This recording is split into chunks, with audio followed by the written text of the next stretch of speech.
Enforcement director এক বিশাল bank জালিয়াতির মামলায় একজন প্রাক্তন সংসদ সহ 3 জনকে গ্রেপ্তার করেছে তদন্ত সংস্থা কলকাতার জোনাল অফিস। আন্দামান নিকোবর দ্বীপপুঞ্জের প্রাক্তন সংসদ সদস্য এবং Andaman Nicobar state cooperative bank ANSCBL এর প্রাক্তন চেয়ারম্যান কুলদীপ রায় শর্মা, ANSCBL এর ব্যবস্থাপনা পরিচালক কে মুরুগন এবং ANSCBL এর ঋণ কর্মকর্তাকে কালাইভানানকে গ্রেপ্তার করেছে। 2002 সালে মানি লন্ডারিং প্রতিরোধ আইন PML এর বিধান অনুসারে 17 সেপ্টেম্বর গ্রেপ্তার করা হয়। PML এর অধীনে একটি বিশেষ আদালত কুলদীপ রায় শর্মা এবং কালাইভানানকে 8 দিনের ইডি হেফাজতে পাঠিয়েছে। আন্দামান নিকোবর দ্বীপপুঞ্জের কেন্দ্রশাসিত অঞ্চলে ইডি কর্তৃক এটি প্রথম গ্রেপ্তার।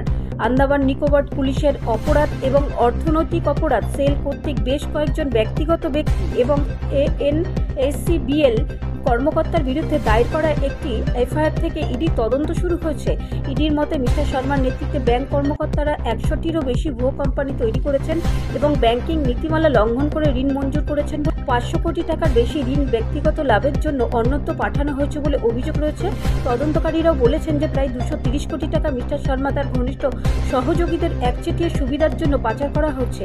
প্রমাণ থেকে জানা যায় যে মিস্টার মুরুগান এবং মিস্টার কালাইভানান জালিয়াতির মাধ্যমে আত্মীয়দের নামে ঋণ নিয়েছিলেন এবং 5% কমিশনের বিনিময়ে সহযোগীদের জন্য ঋণের ব্যবস্থা করেছিলেন, যা প্রায়শই নগদ সংগ্রহ করা হতো অথবা ভুয়ো কোম্পানির মাধ্যমে পাঠানো হতো। এর আগে সংস্থাটি 31 জুলাই এবং 1 আগস্ট 21টি স্থানে তল্লাশি চালিয়েছে। মিস্টার শর্মা এবং তার সহযোগীদের সাথে যুক্ত ভুয়ো কোম্পানিগুলিকে লক্ষ্য করে তহবিলের আরও বিচ্যুতি শনাক্ত করতে আন্দামান নিকোবর দ্বীপপুঞ্জের 3টি প্রাঙ্গণে নতুন করে তল্লাশি চালানো হয়েছে। ইডি সন্দেহ করেছে যে নগদ বিপুল পরিমাণের অর্থ উত্তোলন করা হয়েছে। ব্যুরো রিপোর্ট, রাষ্ট্রীয় প্রসার বাংলা।